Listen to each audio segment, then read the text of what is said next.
Good afternoon or good morning, everyone, whoever is joining from various places, from Asia, from the US, early risers, including Europe and UK. Welcome to you all. I'm very excited to welcome you to this event, De-risking the Energy Transition. As you're all aware, that this is a very pertinent topic, net zero policies and lots of the national determined contribution plans being introduced towards the COP26 in Glasgow this year. So it's my pleasure to host this webinar with a globally renowned energy consultancy, LucidCatalyst. My name is Chadha. I am the Chief Executive of Top Tier Impact Strategies. We are a recently established global advisory business, and we are part of the Top Tier group. Just some housekeeping before we get into the details. We will host this webinar for about 90 minutes.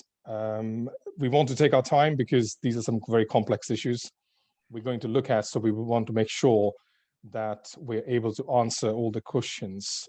We may be getting good questions from the audience in the end. So the style will be, we will present for about 60 minutes and then we'll leave about 25 to 30 minutes for Q&A.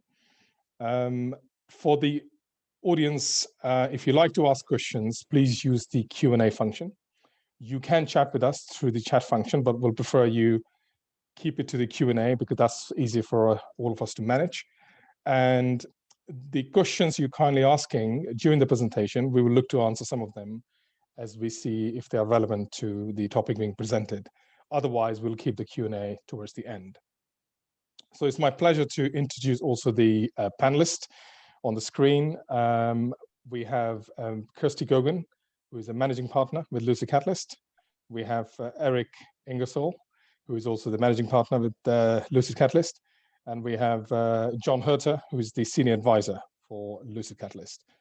And I will be asking or moderating the panel today.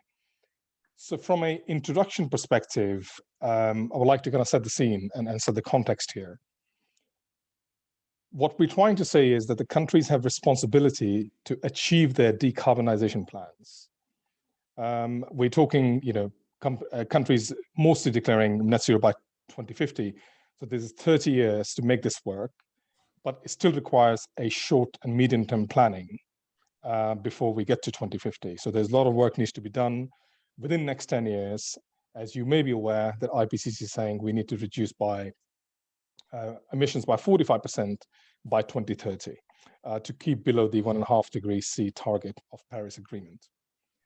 We will look at some of the challenges and risks emanating from achieving these plans, how they can be put in place, and what would these mean for the real economy and the companies, because the companies don't operate in vacuum. They're still part of the economic system. So this sort of big transition towards net zero and carbon reduction will impact every sector of the economy. We will also look at the reductions which are required, about 8% per year. So to give you the context, right now, due to the COVID, the indications are that the emissions drop about 6 to 7%. And now we're talking about approximately 8% reduction for next decade or so plus. So this is a huge task. So we will look some of these, we'll look behind these plans, how they can be achieved and what are the key challenges. And some of the questions we will look to answer is, when we talk about deploying renewables everywhere, how the transmission infrastructure comes in. So Germany is, for example, a good example for a country. This morning they announced that they're going to be reducing or look to reduce emissions by 65% by 2030 instead of 55. And that's a big announcement. So what are the plans behind these announcements? How a country like Germany will go about in achieving that? And it's got some relevance to how companies are run. So I think, Eric, you have a comment to make around this. Yeah, thank you, Ange, and welcome everybody. I think we're really offering this webinar in the spirit of the same spirit that is motivating the financial markets to demand disclosure of climate risks from companies. we're all basically, as our whole society takes this climate challenge more seriously, we're sort of working through what the implications are for the different sectors, and also how we're going to manage and sort of report on our progress towards these goals that are really critical for our societies and our economy's survival. So we're really offering this webinar in the context of what kind of risk disclosure do we think is appropriate for the plans that countries are making to achieve net zero. And right now, there's no disclosure. Right now, there's no analysis of the significant risks. And right now, there's very little activity focused on how we could mitigate these risks. So we kind of have these targets, and that's kind of it, targets and some supporting policies. But we really need to move from a kind of advocacy environment where the focus of all the stakeholders is let's advocate for doing something about climate and let's advocate for a firm target, to kind of planning and execution and management. And that's really what the financial risk disclosure in the capital markets is about. You companies, you have these risks and you need to exert some management effort to manage those risks and to deal with the risks in a way that protects our investments in the companies. And we have the same kind of interests with our countries and with the societies. Thank you, Eric. And I think one more thing we will look at in the end is what's the impact on the private sector. So what you just said, all those uncertainties, those major plans of reducing carbon emissions by a certain timeline, which is in decades, will create a major policy issue from a risk perspective for companies and financial sector. So this is where, TT impact strategies, we look to deploy scenario planning, working with clients to understand that. Because if you're a multinational company working in various jurisdictions, you actually don't know where the policy is going to end up. Because again, as you said, these are just plans. They need policies and actions behind them. And I think this is something you and I were talking yesterday, is it's like a major company declaring that we're going to, improve our bottom line by $1 billion next year. But when the investors are asking, show us the plan, who are you going to employ, which markets? And you say, well, actually, I haven't decided that yet. Still give me the funding. This is the analogy. It sort of works well. Yeah. On that, I think this is the context, but I would like to kindly begin and bring Kirsty in. Kirsty, would you like to enlighten us and show us how big the task is when we say we need to get to net zero by a certain point? Yeah, thanks, Ange. And, I think as you and Eric have already been beginning to sort of unpack this, this idea that failure isn't really an option, and the consequences of not achieving the targets that we've set are so great for societies, for companies, for our quality of life, for our well-being, for our security, for our economic prosperity. That really, I think this whole discussion is going to be focused on, the criteria for success, and starting to define some metrics against which we can really determine whether the targets that we've set are actually feasible. So let's open by figuring out, first of all, how we're doing. Let's look at how we're doing so far. So next slide, please. So this is the stated policies scenario, which is, it's maybe a little out of date, although I'm not sure how out of date it really is, even given the new announcements coming through this year, even from Germany and the UK more recently.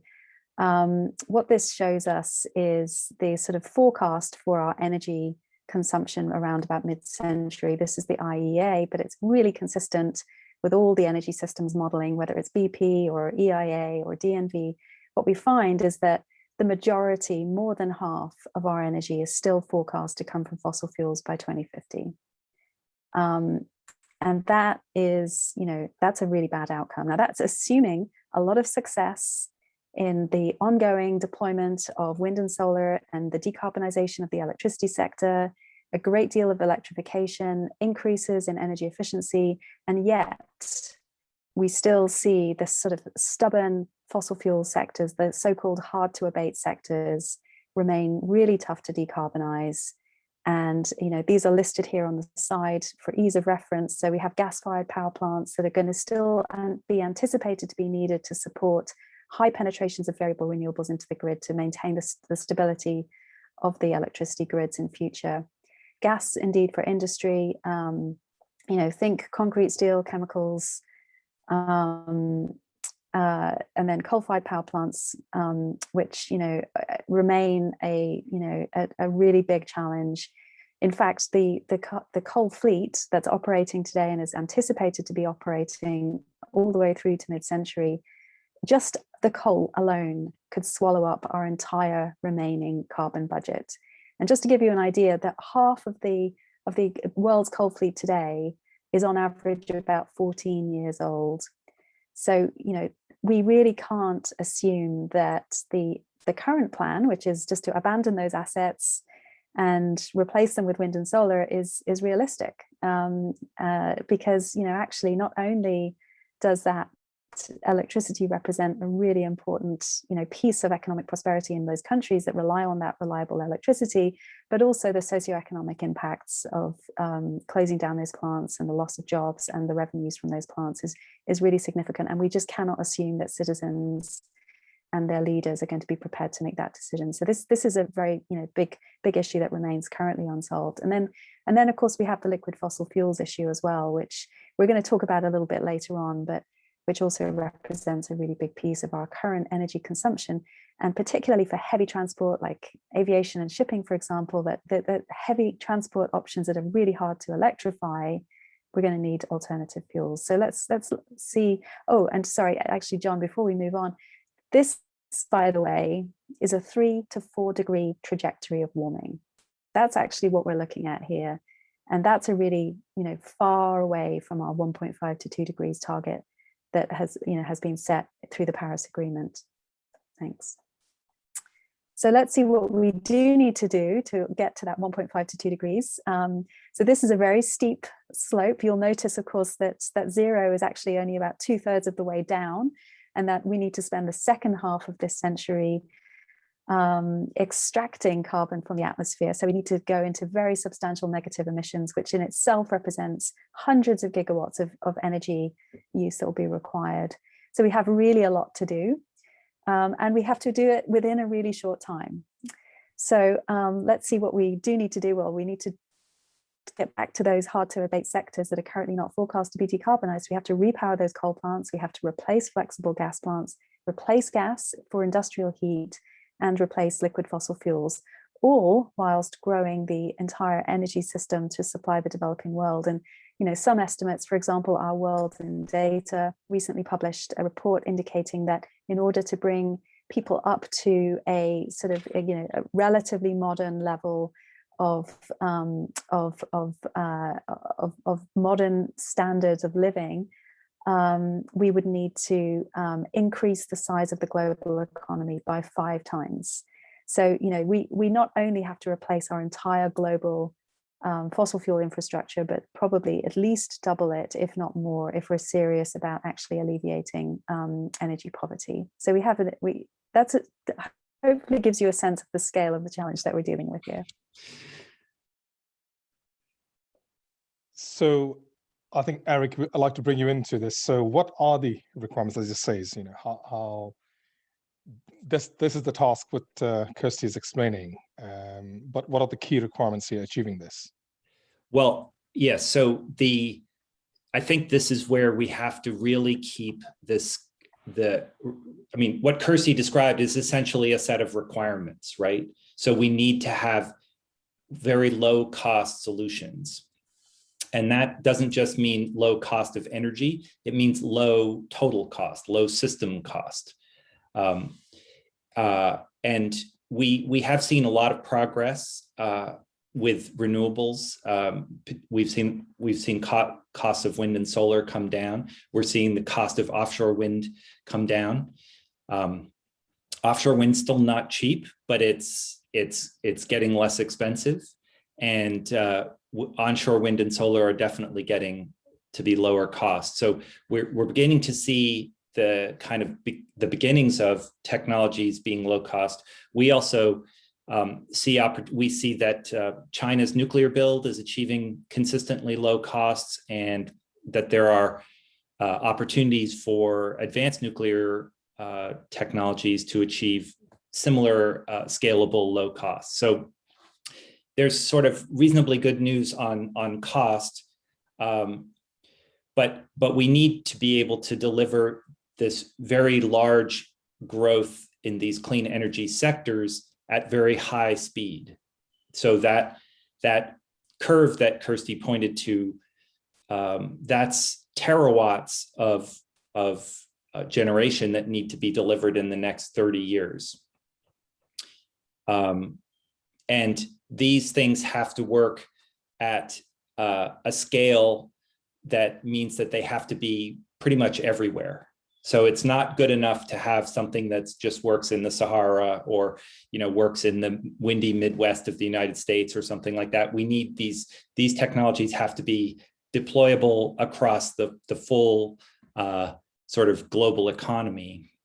And as we'll talk about today, there's also real issues related to space and how much space these technologies take up. And this isn't just a sort of physical space issue. This is a social space. This is a, it's fine if and we'll show some interesting case studies where even in places where there is a lot of space, we're starting to run into real problems with technologies that take up a lot of view shed or take up a lot of geographical area. And so these are all constraints that we have to deal with as we're trying to deliver the massive new clean energy system as quickly as possible.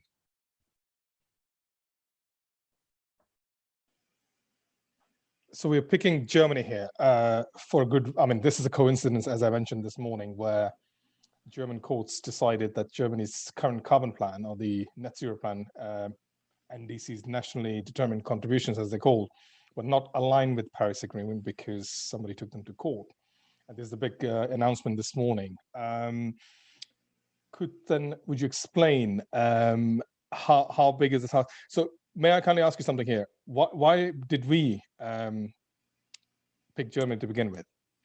Because of the current energy requirements and the current capability for Germany to supply their own energy?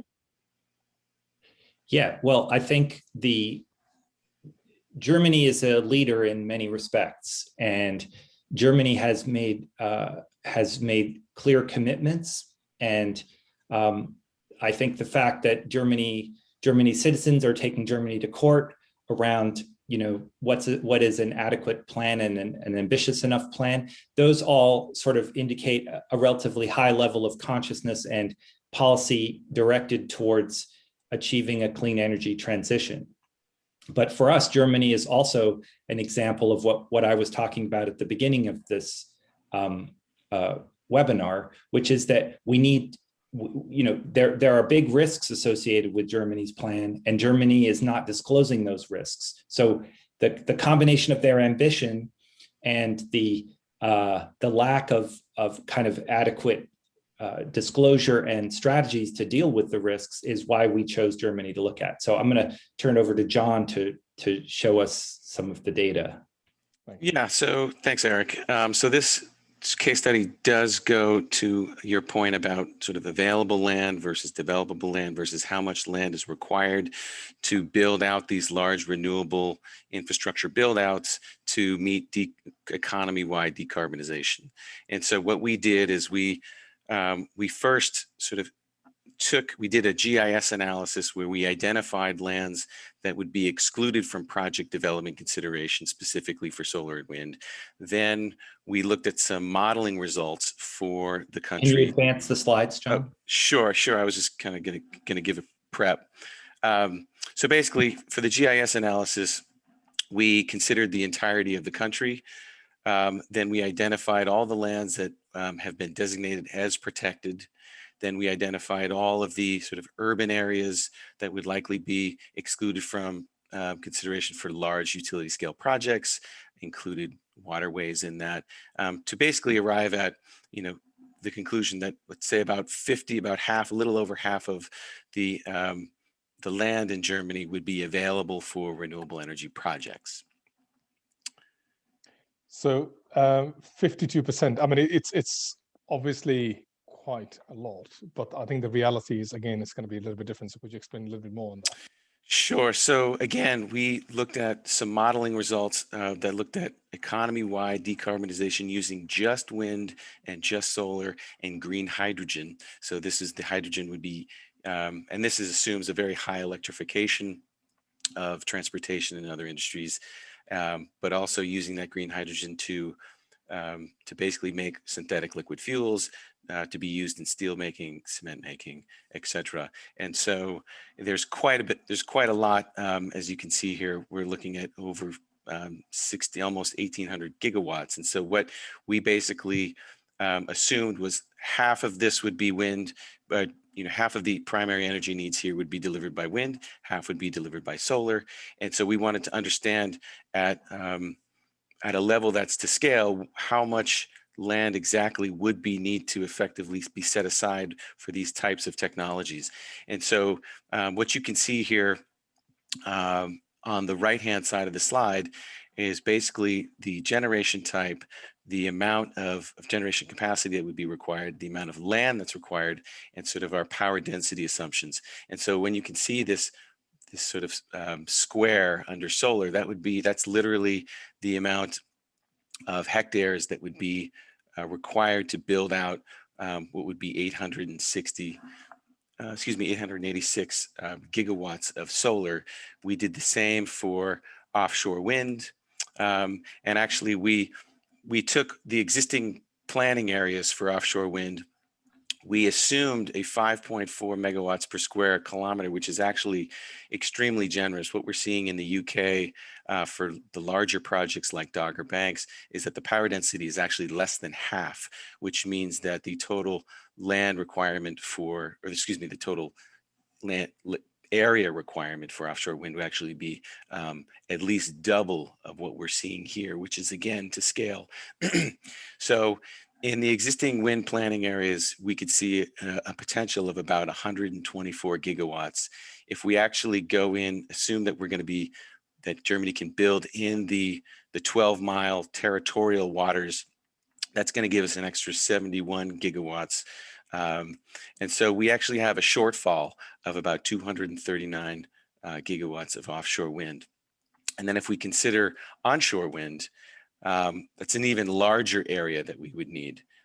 And again, it's good to be mindful that this land area is not necessarily, there are a couple different ways to calculate land area. One is just to assume that you're accounting for the cement pad on which the turbine sits. And this is effectively the land area that would be required if you were to array all of those turbines across a large range, so that the functioning of one turbine wouldn't be affecting the wind shear or the functioning of other turbines. And so clearly there's simply not enough land that's available in order to meet the goals of economy-wide decarbonization using just wind and solar and green hydrogen in this particular scenario. And that's sort of these areas superimposed on the country itself. Just sort of before I get into this, I mean, this is we're talking about Germany achieving its plan to decarbonize itself by 2050, and then having some sort of obviously a plan to do so. The plans which are not there yet, we don't know what the plans are. So I was just going to quickly bring to the announcement this morning. It's from 55 to 65%. So what's happened is there's more urgency now in Germany due to the announcement this morning on how to find these very quick short-term actions. Eric, do you have any view on that? Well, we're 100% supportive of the idea that this needs to be taken more seriously, and that making more aggressive targets, we really support that. We're here as climate hawks, right? We really want everyone to achieve their zero by 2050 or sooner. We certainly support the recent announcements in the US and other places where more aggressive decarbonization targets are being set. because there's still a lot of risk in the 0 by 2050 scenario, right? That's only a 66% chance of staying under 2 degrees. So so yes, but this, at some point we're going to have to ask, is this strategy that we have, is the plan, that the type of technologies, the restriction of the technologies to just wind and solar, these other kinds of questions, we're going to have to ask whether that makes sense still, given the risks that we're identifying, I think. And so Germany's a great example of that as well. And I think, Eric, it speaks to when we were just looking at the land requirements for the different generation technologies. I think we have to, and when we're talking about 100% success on every project, I think it's good to be mindful that, at least in the U.S., when a project developer has executed a term sheet with a landowner for a place to build the project, only about 30% of those projects actually get through all of the project development milestones before it's actually interconnected. And even projects that have executed a power purchase agreement with an off-taker and they have secured land, only about 75% of those projects actually get through all of those milestones to be commissioned ultimately. And so when we're considering the amount of land that should be set aside, we actually have to be thinking about the amount of land that's actually in active development, which is much larger than that. So than the final land that's used by the projects. Yes.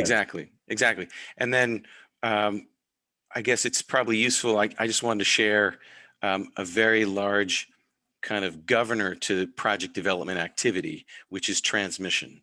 And so if you have project sites and you've been very successful in convincing landowners to be signing long-term agreements, but you simply don't have the transmission capacity to interconnect those projects and get that electricity to load, then basically those projects can't be built. And so what I want to show over the next couple slides is really this problem as highlighted for the state of California, because we've actually been doing this kind of land requirements and land implications analysis for several states in the United States. And so what this is showing is the cumulative capacity additions needed by year in the state of California. We looked retrospectively at all of the large voltage, sort of the high voltage transmission lines that have been built in California, going into California, to see how long it would actually take for those to build those lines. And so it's about 10 years. And so in order to achieve kind of the build out that we would need to achieve by mid-century, we actually needed to start that transmission build about 10 years ago. And so really that requires us to get up to speed quite quickly. And we can do this perhaps by leveraging existing right-of-ways, by reconductoring and upgrading the existing system. However, it clearly demonstrates that activity around transmission capacity expansion must happen relatively quickly. And if it doesn't, if we just simply start it now, we basically are going to be pushing all of our goals out beyond the 2050 mark.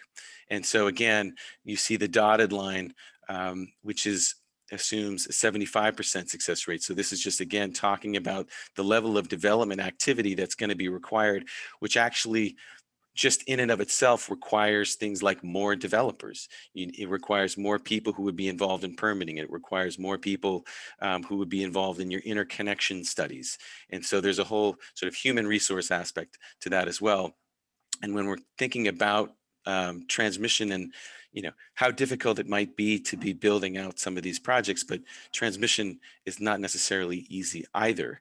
And so actually last week, there was a sort of a progress report that was published by the German grid operator, where they basically had timelines for their transmission build out, where there was sort of perhaps there was a range and of when they think they would get these projects built, and they basically assumed that even though this was a very ambitious target that they were setting, there's a ton of risks that were not necessarily taken into account when coming up with these with these targets. And some of these projects may be likely delayed for several years. And then clearly there's a price tag of about almost 80 billion euros by 2035. So clearly that's going to cost, it's a non-trivial amount of capital in order to build out that infrastructure. So clearly challenges also apply to transmission as well. I think, thank you, John. I was going to say, the lessons from that, two things I think we could probably draw from that, if you agree. The land availability we're going to talk about anyway, but there are constraints on developing this infrastructure. So although we're talking about Germany and obviously developed economies, wealthy country, but it has parallels to, say, a country like India, perhaps, which everybody's looking at to declare their NDCs, and a country where probably 200 million plus people don't have power or stable power, electricity anyway. So, and land is constrained. There were recent protests in India because the Prime Minister wanted to make some changes. So these lessons, the examples, the case studies you're saying, it's got parallels to any country, especially emerging markets where you got challenges with developing infrastructure and availability of land. Would you say that's clearly, certainly, yes. And just one more point about that. One of the big sort of issues in a lot of developing countries is actually title to land, like the legal ownership of land. And to invest in power projects, especially projects, solar projects or wind projects that take up a lot of land, the developers really don't want to have a doubt about who owns the land. They want to own it, or they want to have a lease with somebody who's actually the owner. And this is a huge risk. And I know this is a big problem in India as well, but it can be an issue in other parts of the world as well. So this is sort of a general problem for economic development, but it's a particularly difficult problem if you're making long-term investments in fixed assets.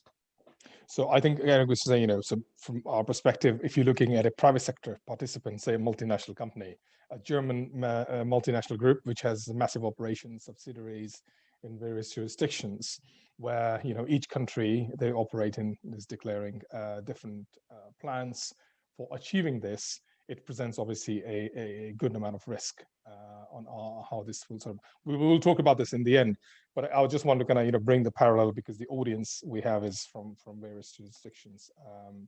So, good question there.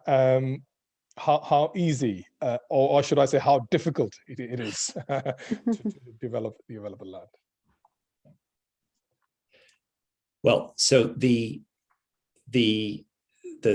unfortunate thing is that it's easy in the beginning and it's hard. It gets harder and harder. So what John showed was a kind of screening process where we screened out the land which was not available to be considered for development. So that's really the top part of this pyramid.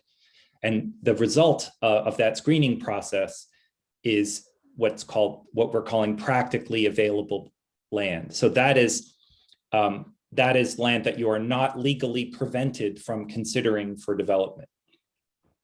But the process of creating projects and delivering projects to the grid is really starts at that point. And developable land is a small subset of that available land. So if you think about what a developer has to do, developers they have capital, they have investors, and they make money by being good at identifying the best places to develop projects. So they go through a screening process where they look at, they do a site assessment to figure out how much this land is going to cost them. They try to secure that land. They're very interested in finding landowners that would like to do a deal. Like, it's very difficult to develop a project if the landowners aren't interested in working with you. They want it to be close to transmission. They want a predictable, straightforward permitting environment. They really don't want to be caught up in a 3-year, 5-year process to, get their project through, as is happening with wind projects in Germany today. They need the highest quality renewable resource they can find.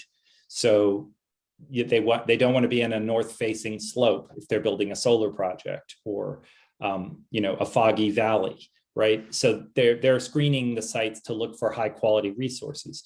They want low construction costs. So that may have to do with local labor conditions, but it also has to do with local site conditions. That's why I don't see a lot of PV projects mounted on, solid rock.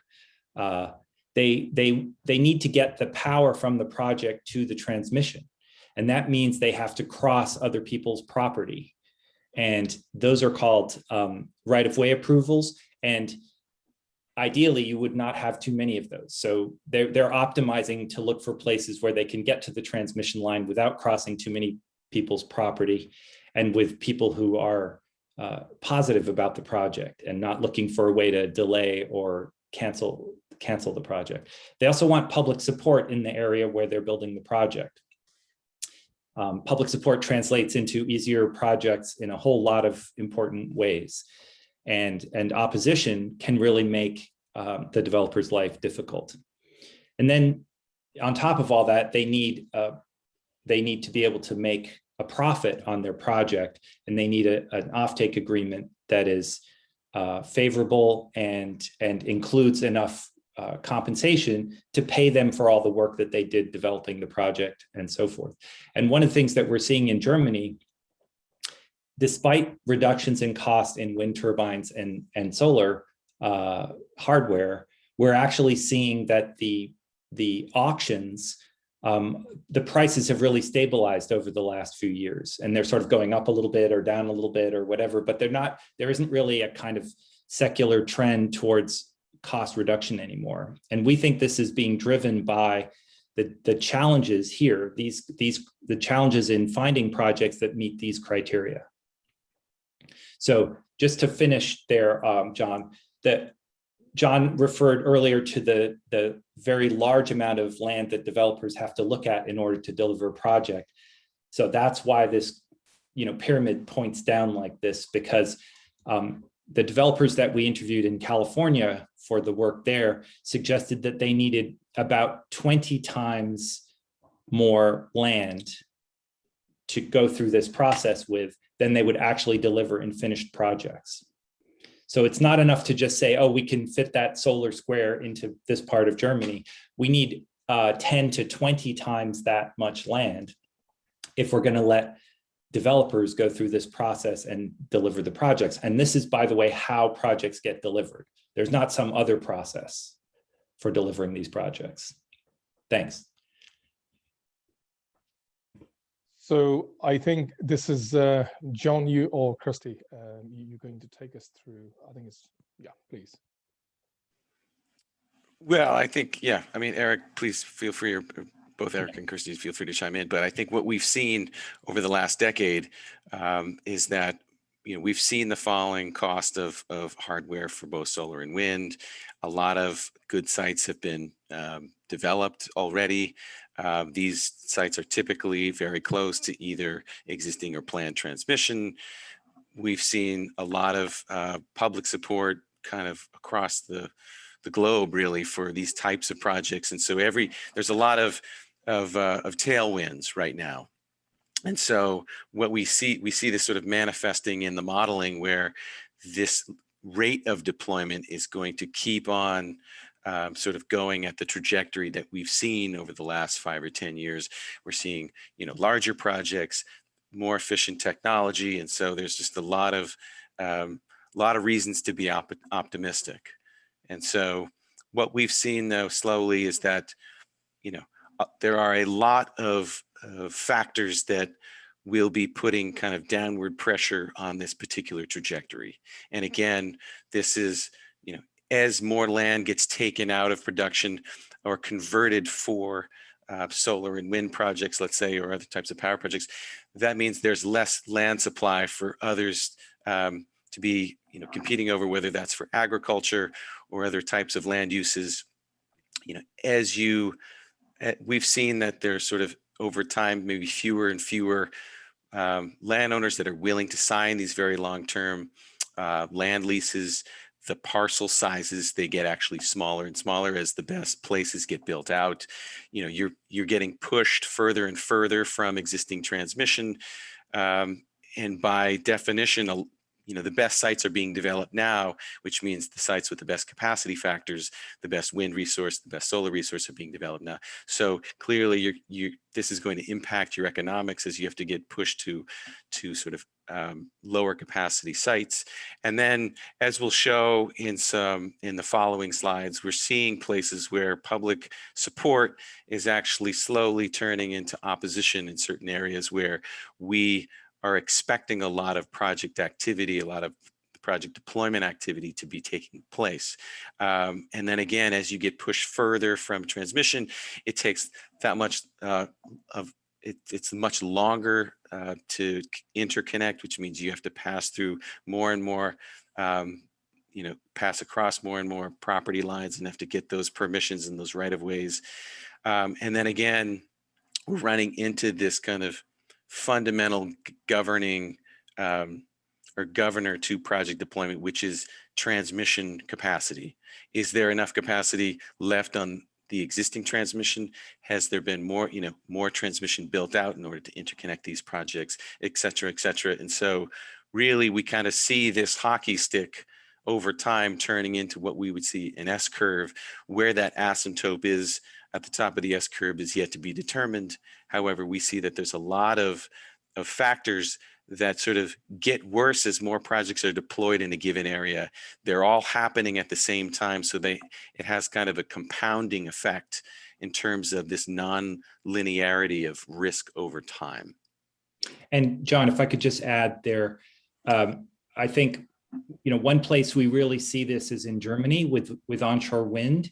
We see that even though there are substantial allocations in the auction, there aren't enough projects to even meet the allocation. In fact, half of the allocation was not taken in the recent onshore wind auction because of these challenges in developing projects. So that's precisely what we're talking about, is that you reach a sort of saturation level, and that saturation level is way before you're kind of meeting the technical the technical availability of land for that resource.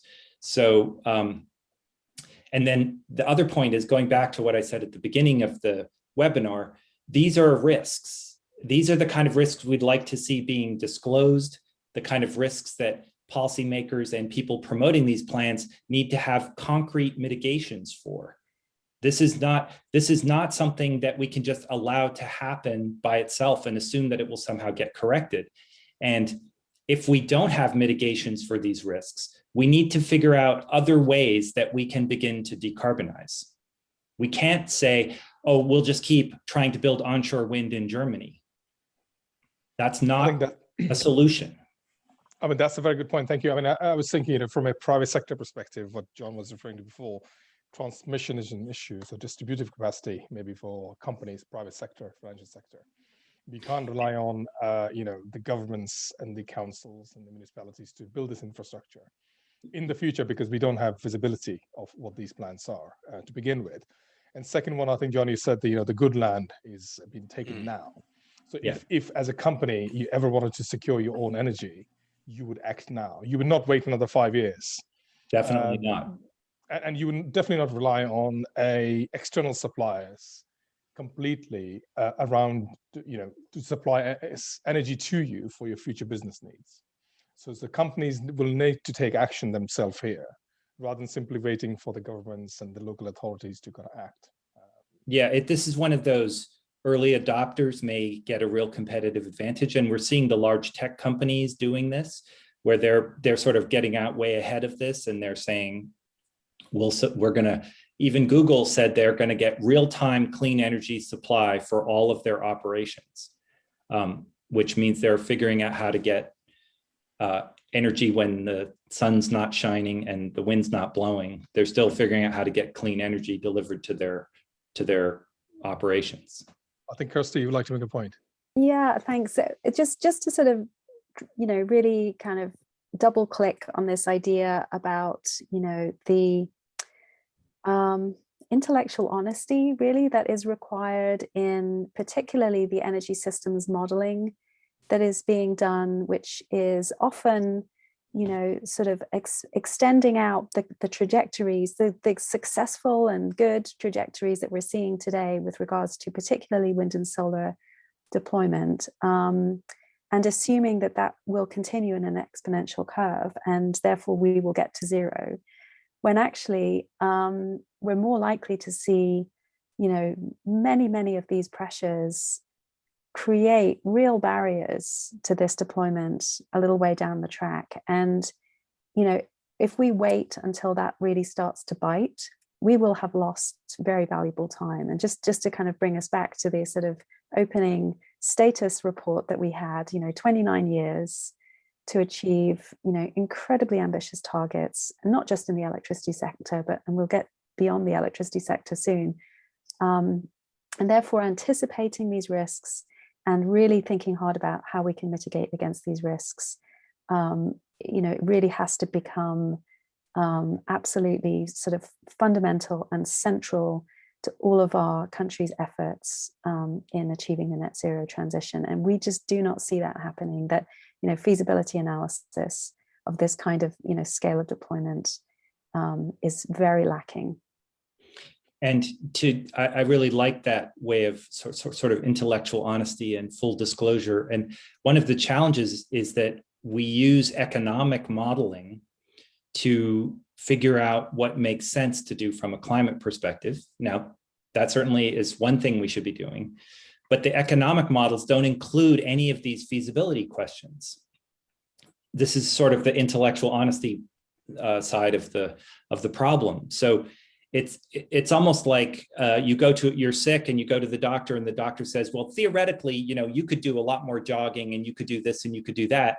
And you could say, well, but I can't jog and I can't do this and I can't do that. So how does this help me? Right? That's a little bit kind of where we are here, where, you should build another 450 gigawatts of onshore wind, Germany. It's simple, like get to work, right? The problem is they can't.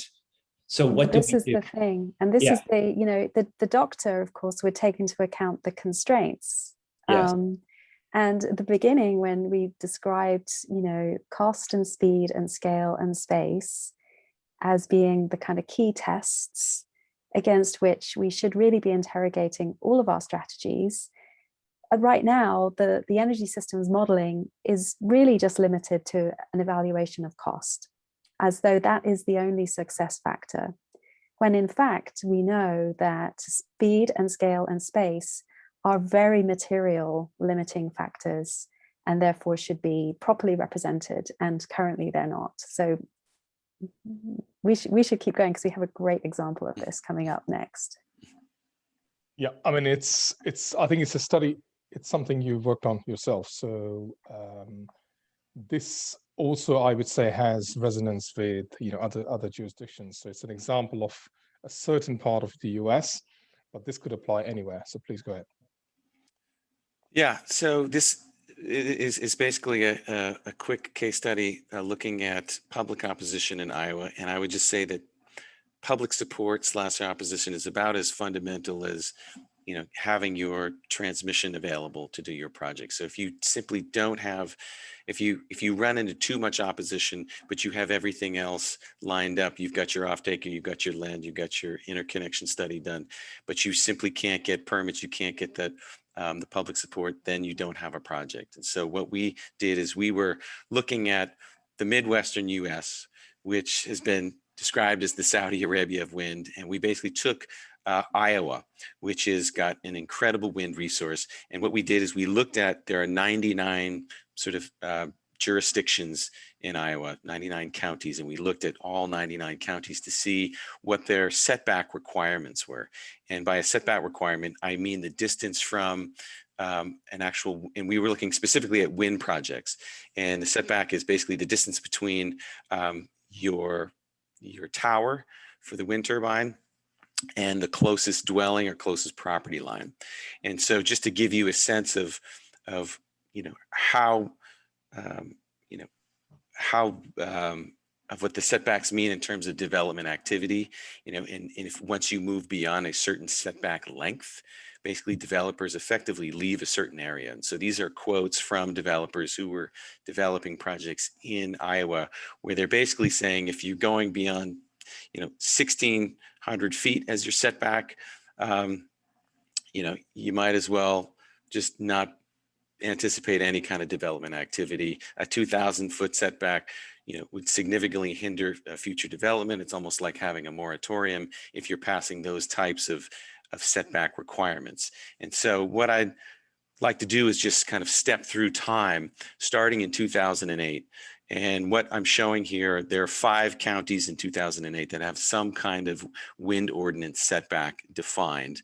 And then on the right-hand side of the slide, basically we've got cumulative capacity that's been deployed, which is 3 gigawatts of wind in 2008, versus what NREL is assuming is sort of technically feasible in the state of Iowa. And this goes back to Kirsty's point, which is sort of this sort of chasm between what the modeling assumes and what actually is sort of realistic on the ground. And so the NREL model assumes that there's 571 gigawatts of wind potential there. So that's your modeling constraint effectively.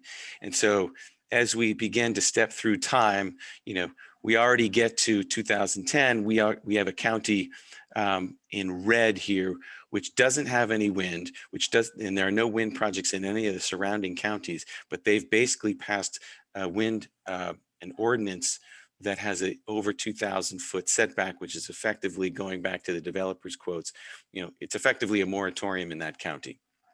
And again, as we kind of step through time, we're seeing more and more ordinances. We're seeing lawsuits pop up. By 2018, we've got 3 counties, in that deep red. By 2019, we actually see moratoriums for wind projects in 3 counties. We see, again, there are multiple ongoing lawsuits. And then by 2020, there are about 2/3 of all the land has some kind of wind ordinance or sort of setback requirement. And if we look over to the bar chart on the right-hand side, we see that we're at 11 gigawatts of what is sort of technically feasible. And so clearly, this is an extremely large gap between, again, what sort of the modeling suggests might be feasible and what we're actually seeing on the ground. And John, if we could keep that slide up for a sec, I just want to add a couple comments. So one of the things we do is we support decarbonization modeling exercises in the US and Europe. And so we work with the modeling teams around the assumptions and inputs. And when we were discussing what to put in for Iowa, the modelers that we've been working with have said, well, don't worry, we think the NREL number is too big, we cut it in half. So that's, that's almost 300 gigawatts still. And here we are at 11, and 2/3 of the counties have passed ordinances. Half of those ordinances probably are almost completely restrictive of wind development. And this is a process that's not slowing down. You can see from the chart that there's the 2 things that are happening is more counties are passing these things, and more of them are they're passing more restrictive ones at the beginning. So they're not starting with a 1,200 and then moving to a 1,500 foot and then moving to a 2,000. They're starting at a 2,000, or they're starting at a 1,500 instead of a 1,200. So the other thing is that although large wind turbines with large rotors are reducing the cost of energy from wind, especially in a great wind resource like Iowa, those turbines are much taller and have a much sort of, they're much more imposing on the viewshed. And this is really what is the driver of the setback requirement. It's actually kind of related to the height of the turbine. So as we get larger and larger turbines, we're getting a reduction in cost, but we're getting this countervailing force, which is the fact that these turbines are bigger, and they're kind of more imposing in the view shed, and that's leading to this kind of setback requirement increase over time. So, and we see this, just to be clear, this is a kind of great little zoom in on Iowa, but the stories that we hear from Kansas and other states suggest that the same type of sentiment is growing across a large part of the wind belt. And we see that actually in places like California, solar projects. And what we're seeing is we're seeing environmental groups and conservation groups opposing renewable projects. We're seeing much greater organization of opposition. And I would just add that even if you have extremely supportive national policy and state policy to support large, this sort of renewables build out, you still might run into this type of opposition at a local level. And at least in the US, you need a lot of local permits and a lot of local kind of approvals in order to get these projects through. And just one more kind of broader comment about this, which is that this area of the US, this kind of very windy area of the US, has been viewed by the modelers not just as a way to produce energy for these states for their own use, but as a kind of new primary energy source for the United States. And so the vision is that there would be large transmission lines running from the Midwest to the coasts, basically supplying energy or supplying maybe hydrogen from wind projects for the more densely populated coasts. This is one of the reasons why these wind projects are so unpopular. So the idea that these wind projects are being built for other people, that the negative aspects of the wind projects are being imposed on my county, my view, my landscape, and this is for someone else's consumption, is a very, very, very, very deeply unpopular idea. And the projects that are not for local consumption are singled out for extra ire, extra anger, extra public disapproval.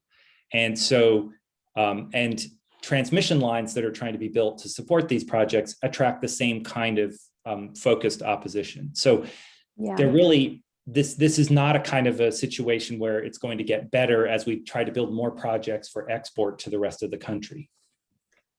Yeah, this is, as we haven't mapped the UK trends, but this really does appear to be a kind of a macro trend, that our hypothesis is that we would find this pattern repeated in most places that are attempting very large scale deployment of new clean energy infrastructure. And we're seeing it, I think, in the UK, and we might say mind the gap ultimately between the technical potential and what's actually achievable. And that's really important sort of takeaway, I think, from this.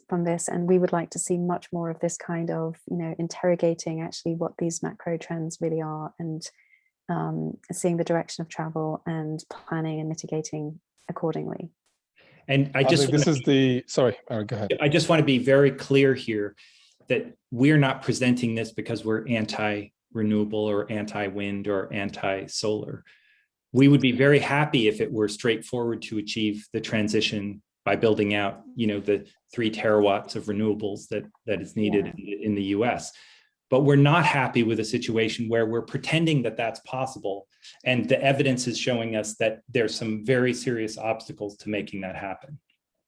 And having a plan where there's overwhelming evidence that it's not doable and sticking with the plan isn't the kind of responsible governance that we're promoting here. We want to see people talk about the risks and the challenges honestly, and figure out things to do about them. And there are things that can be done here.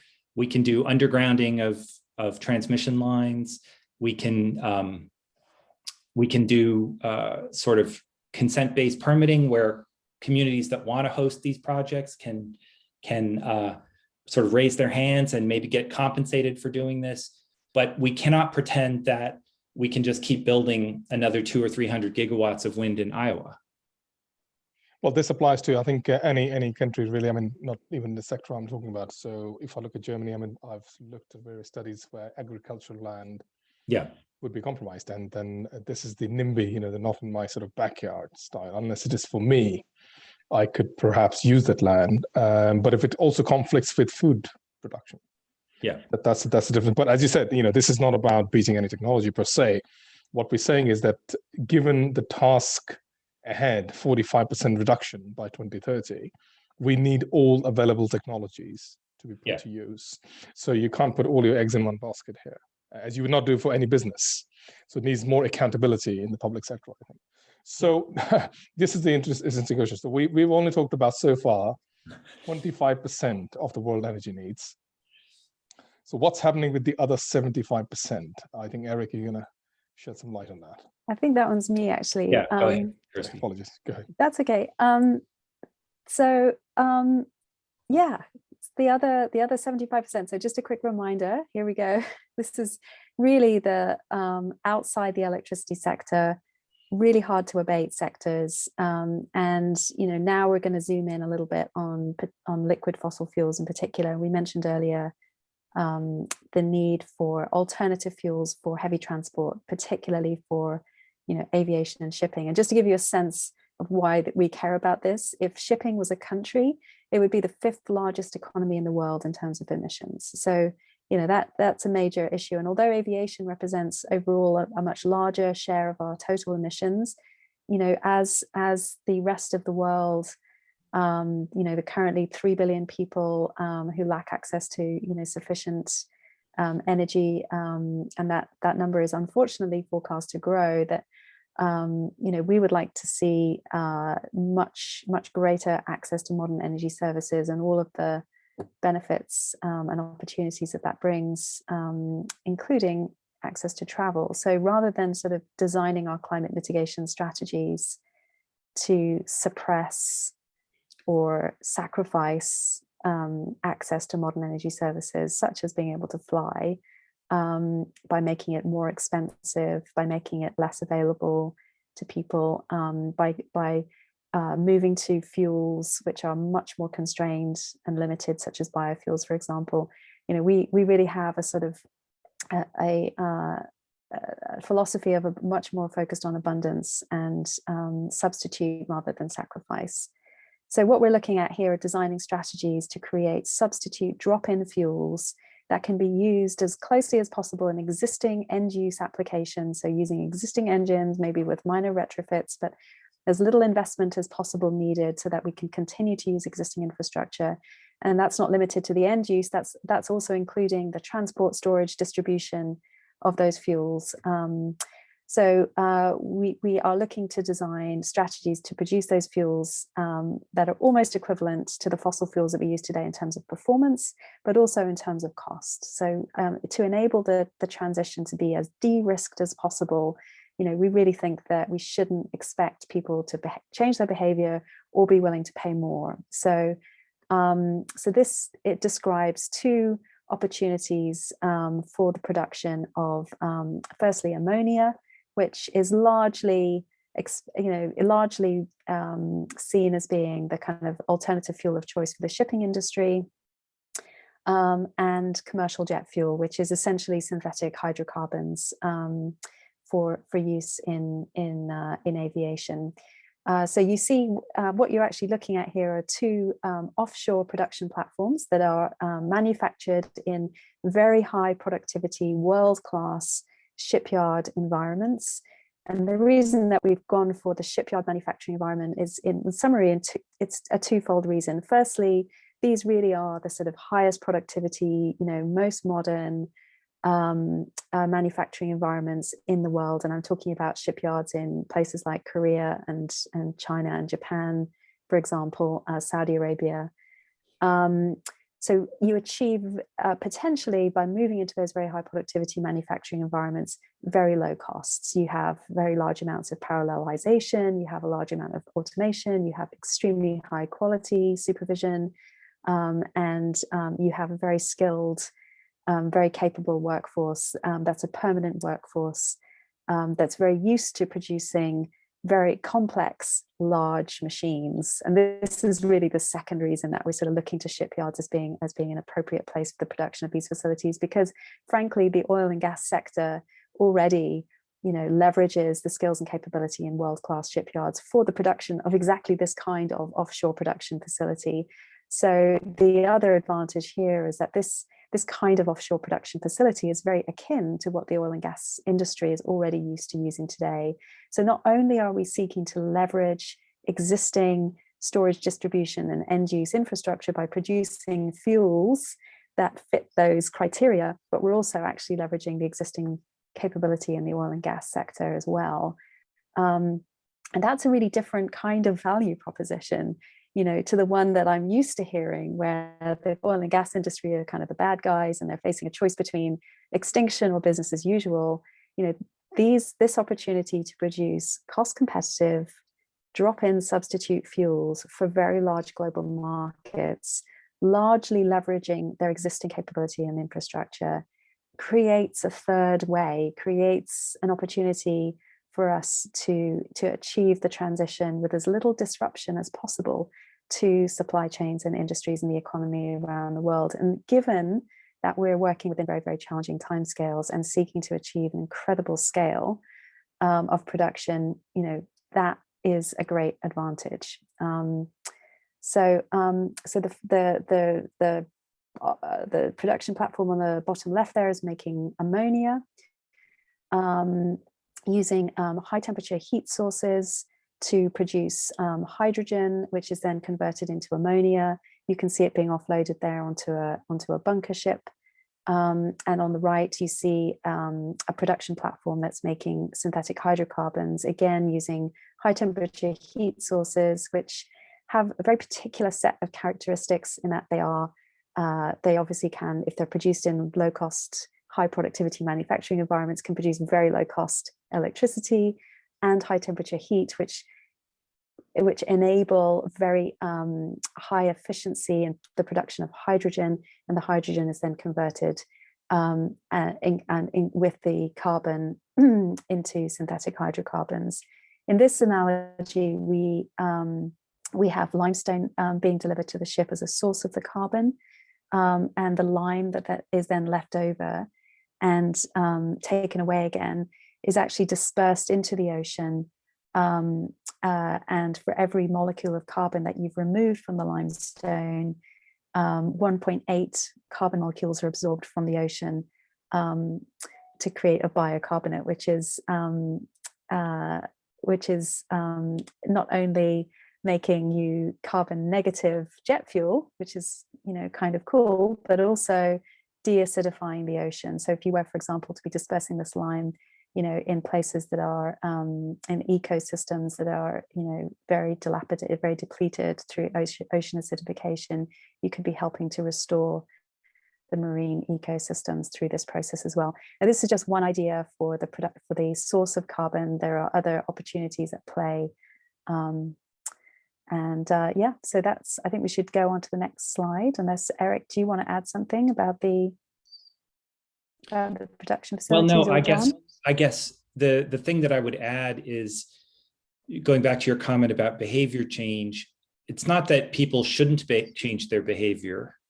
It's that having a plan where the survival of the human race and the continued prosperity of our economies depends on everybody radically changing their behavior is a very, very, very risky strategy. And we think it's inappropriate to gamble the future of human civilization on that expectation or on that risk. Great. So yes, exactly. I mean, it took 20 years of millions of pounds of government advertising to persuade people to wear seatbelts in their cars, which is directly in their interest and a very easy action to take. So yes, we have to be very, very cautious about basing all of our climate mitigation strategies on behavior change. So this slide comes back to our theme of scale and speed and space. And it's really a thought experiment to see, well, if we were to try to produce all of the hydrogen that would be needed to replace the UK's current oil consumption, produced either with wind or solar or advanced heat sources, what would the geographic area be required? And you can see that if we were to try to produce all of that hydrogen to replace current UK oil consumption with offshore wind, that's shown there in the big pink shape. And just to be clear, that's like a one continuous uninterrupted wind farm. So that is a very large wind farm. And the main thing that concerns me about this is that it's kind of, we're already bookmarking that area for offshore wind for the decarbonisation of our electricity system in the UK. We have very ambitious targets there. So, we're sort of competing with that space for another application. So I think an important piece of our, discussion today has been about the need to really think about diversifying our strategies and as part of our risk mitigation approach. So one of the goals of our work is really to sort of create very complementary strategies that don't compete with the existing strategies around the deployments of wind and solar, but to find alternative routes to meet other parts of the decarbonisation challenge. Obviously with the solar square there in yellow, that would be quite problematic in our quite highly populated country, and we're already seeing quite strong reactions from environmental groups to very large scale solar projects that are being planned in the UK. So this seems, again, it's a thought experiment, but it kind of shines a light on really how we have to be realistic about these efforts. And then finally, one of the kind of key attributes of the high temperature heat sources, in addition to low cost electricity and high temperature heat, is its very, very small environmental footprint. And we think that power density is going to become just as important as price. And you can see there the little yellow dot, we had to put an arrow to point to it, shows you the footprint that would be required to produce enough hydrogen to entirely replace the UK's oil. Thank you. And here's the same thought experiment again for Japan. Japan is, intending to develop a large part of its decarbonisation strategy is based on moving towards a hydrogen-based economy. Obviously, for its industry, for its transport, many important applications as well as electricity generation. You can see here that we have a sort of a very large geographic area that would be required for offshore wind, which is infeasible for a bunch of reasons, not least geopolitical reasons. And likewise, the solar build, is again really just showing the area that would be required, but with no analysis of how feasible that would be in such a mountainous country. And the same again for Korea. So, I think that it's really important that we also continue to sort of move beyond just the electricity sector when we're thinking about our climate mitigation strategies. I think the discourse has tended to focus primarily on the electricity sector. We really do need to sort of get cracking, thinking about the other 75% of our energy infrastructure and the cost and speed and scale implications of those strategies too. Thank you. I think we're running out of time a little bit because we are nearly at 2:13. So we've got some excellent questions coming in as well. So what I would suggest is that we get through these slides very quickly.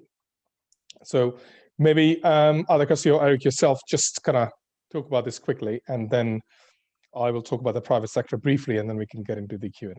Sure, I'll just go very fast. So one of the things that we're obviously highlighting here is the fact that different technologies have different benefits and opportunities associated with them, but also different risks and constraints. And we need a strategy. So what are the risks of overcommitting to one set of technologies and not considering other ones? And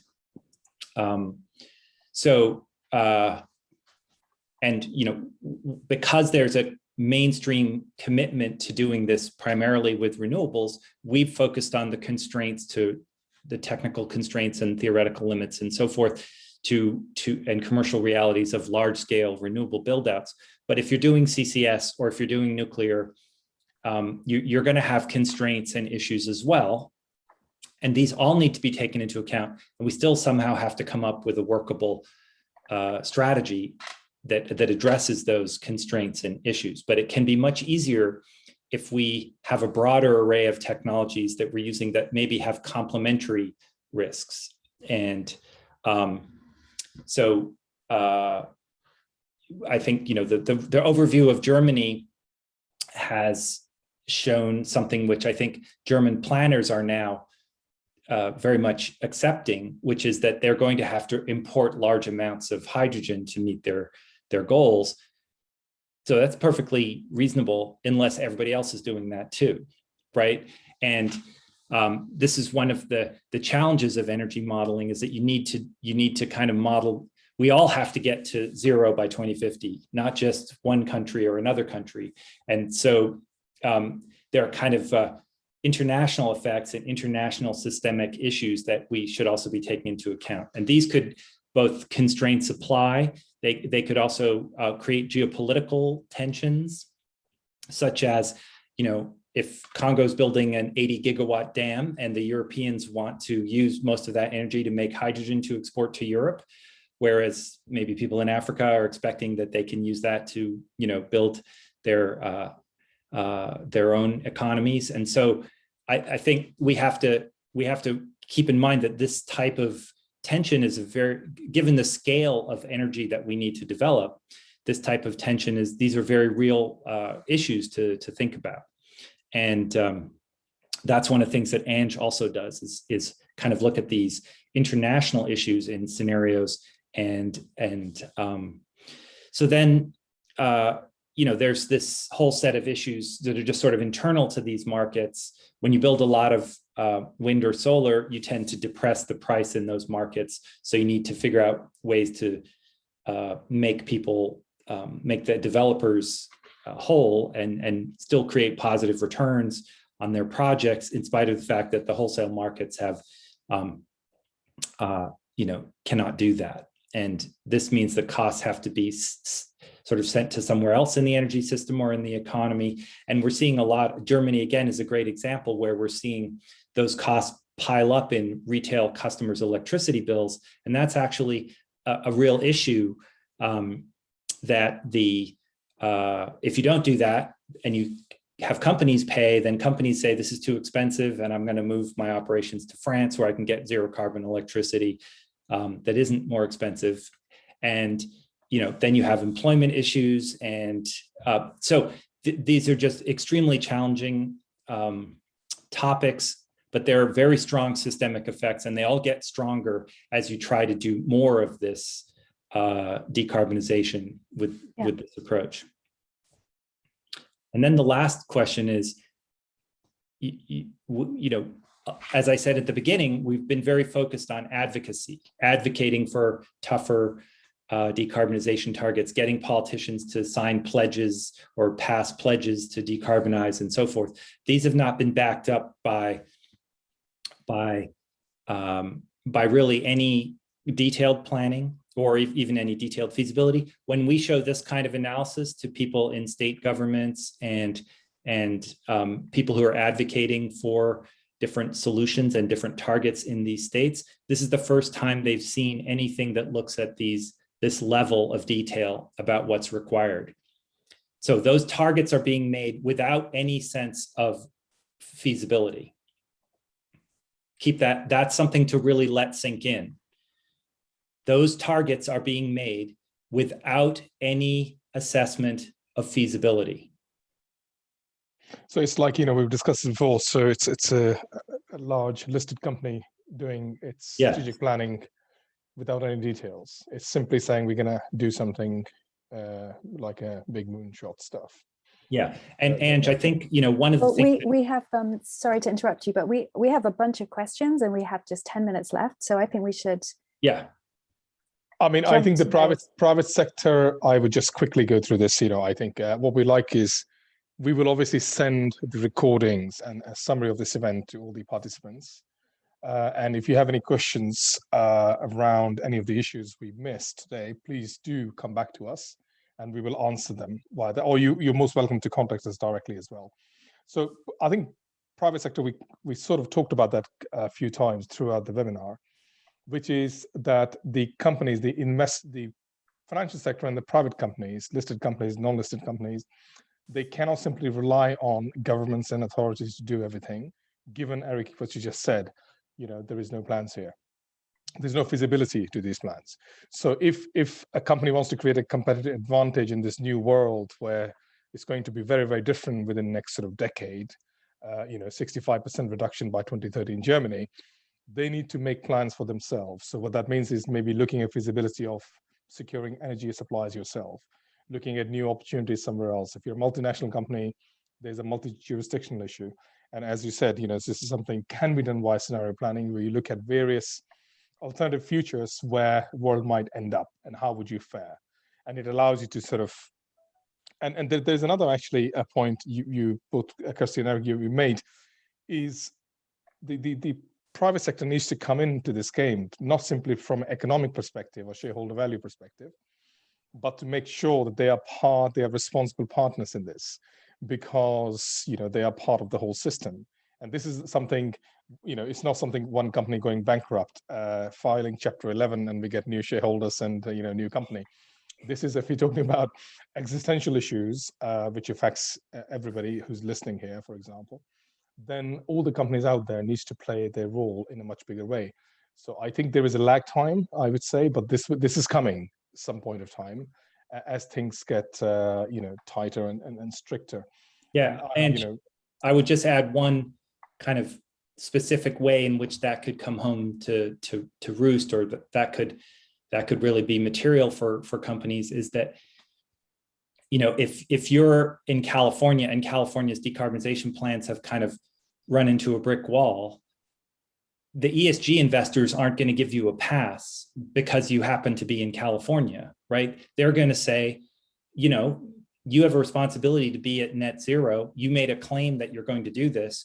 The fact that your state couldn't figure out some risks ahead of time and has failed to accomplish its goals, that's not an excuse for you.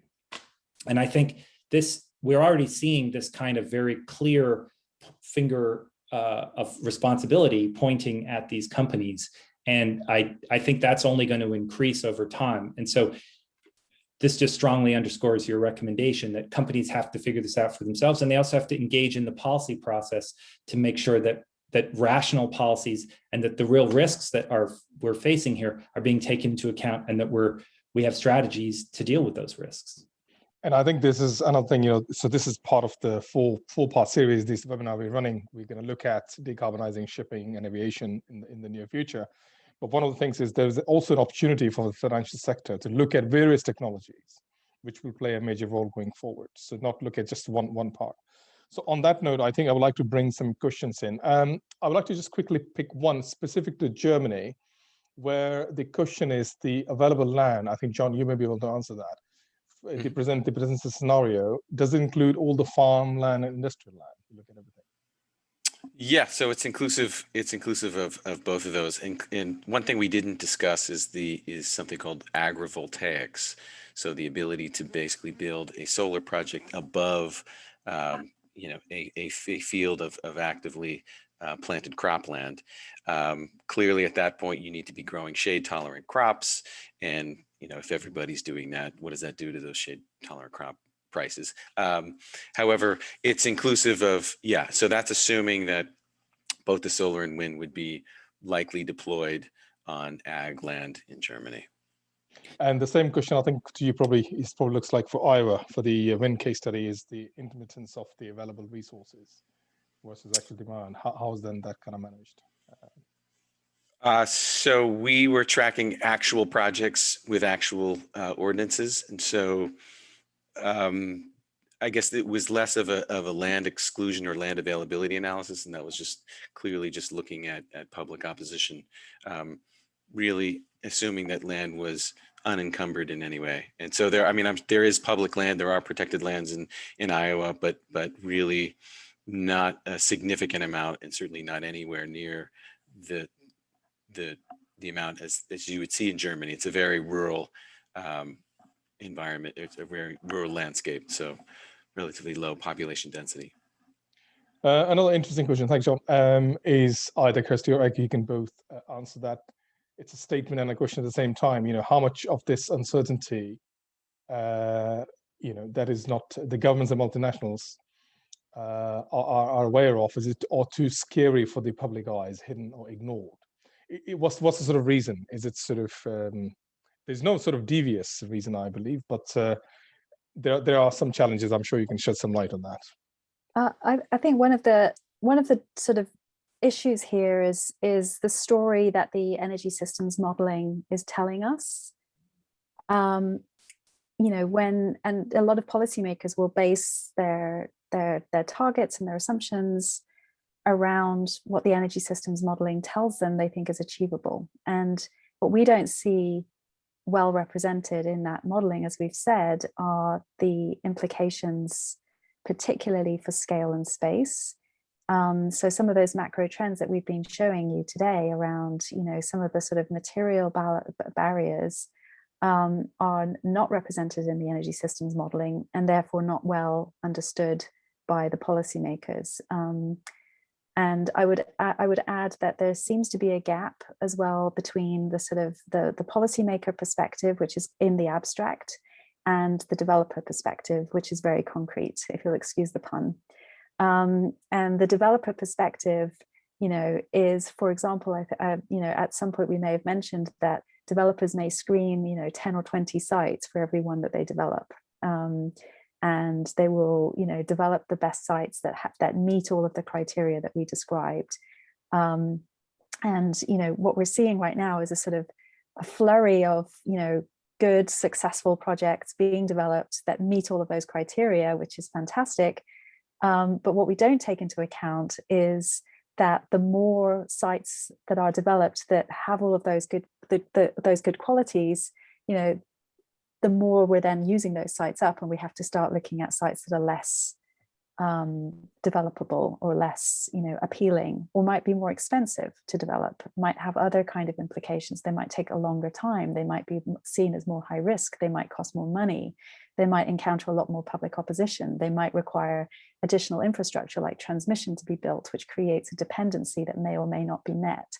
And so those kinds of implications, again, they're not represented in the models, and it's unclear whether that developer perspective and those real requirements that make the difference between a project happening or not are fully understood and appreciated by the policymakers setting the targets. And our worry is that we don't really have time to wait for the policymakers to catch up with this lag in their understanding. So that's our objective here, which is not to rain on the parade, but which is to, raise the alarm that there's some risks coming down the track, and we should be taking action and paying attention to them now.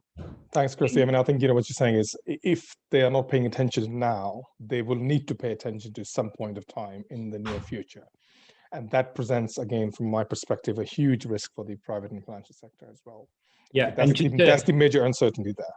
Just to capture that, another aspect of that point, you said there's probably no subterfuge or evil intent here. And I think we agree, but I do think there's a fundamental miscommunication between the modelers and the policymakers, which is that, if you ask the modelers and said, are you modeling what's feasible or what's economically optimal? They will say, I'm just modeling what's economically optimal. But the implicit question that the policymakers have is, what should I do? What should my policy support? Which includes this idea of feasibility.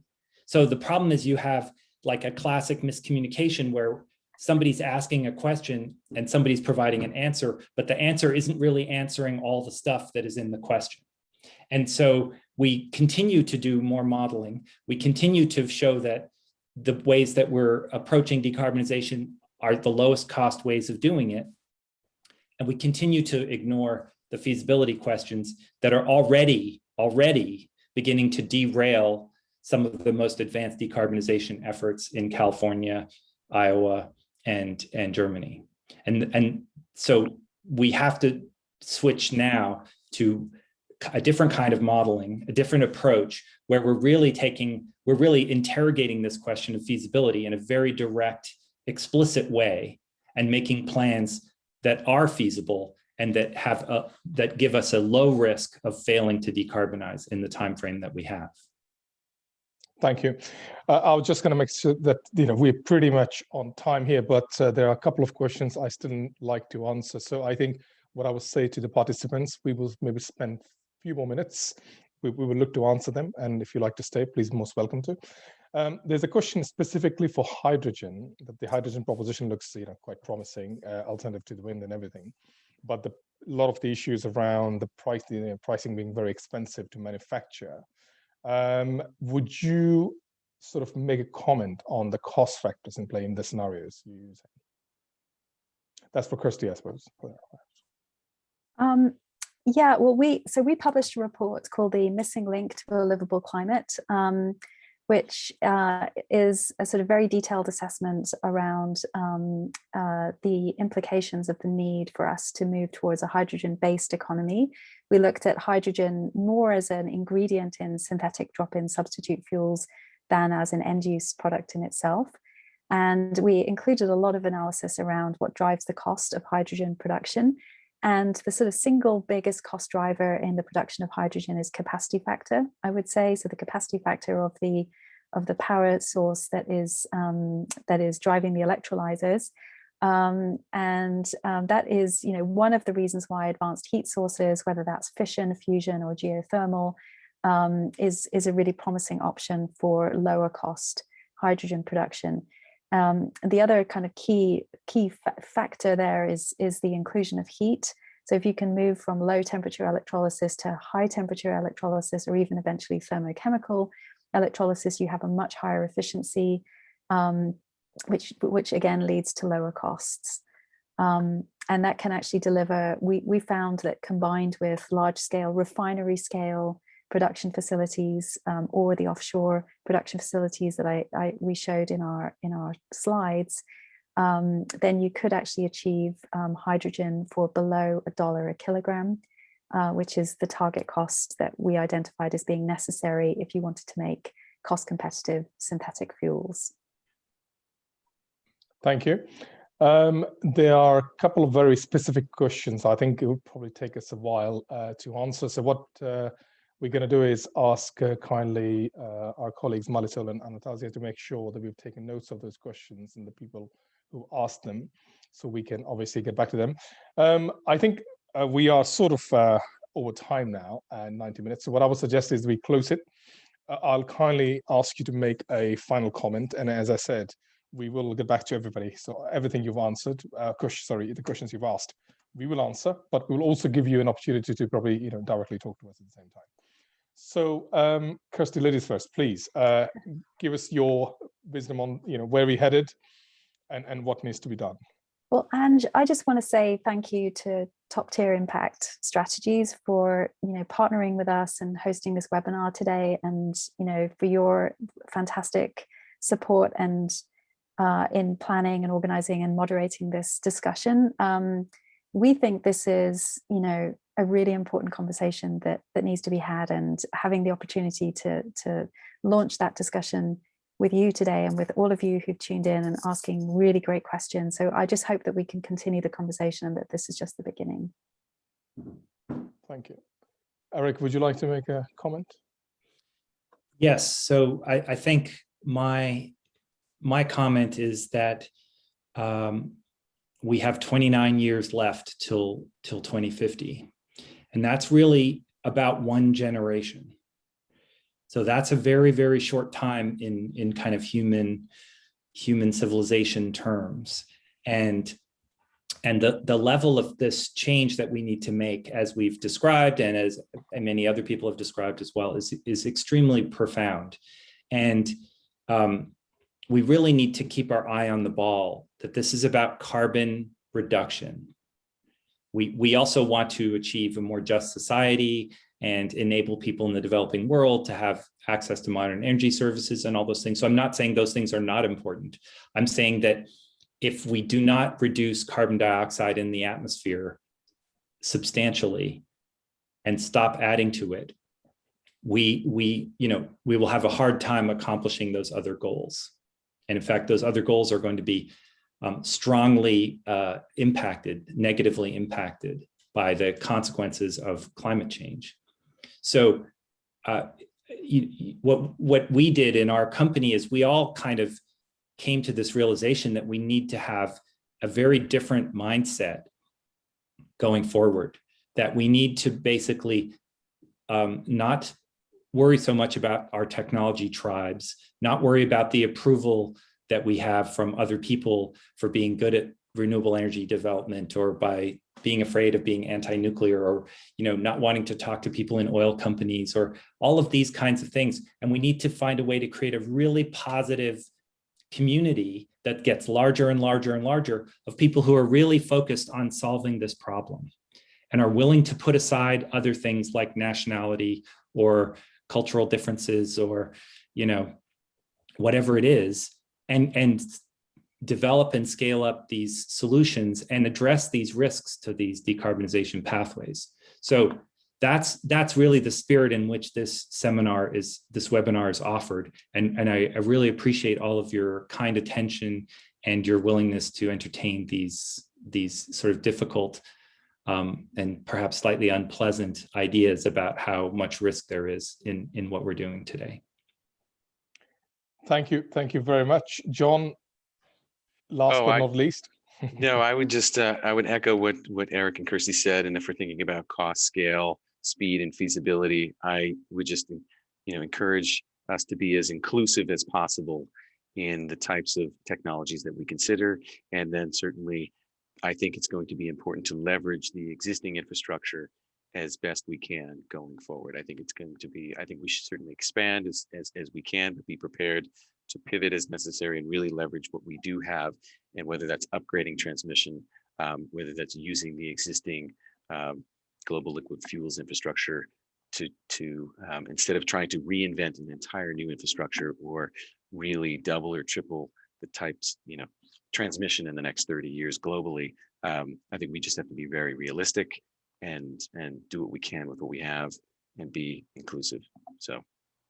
Thank you. And I think I would say, from my perspective, the clients I talk to, the companies I'm working with, I don't believe companies understand the size of the challenge yet, how big this challenge is, how big the shift is needed to be.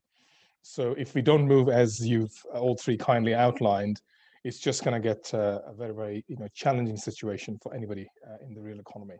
And it's a massive, massive task. So on that note, I would like to thank Kirsty, Eric, John, thank you for your presentation and your time. And at the same time, I'd like to thank all the participants for joining us. I hope you found it useful and interesting. And obviously, please feel free to contact us. We will be sending the recordings and a summary of this event. We will be running some more events in the future, and we will keep you informed. So thank you and have a good day. Have a good afternoon. Thanks. Thank you. Bye.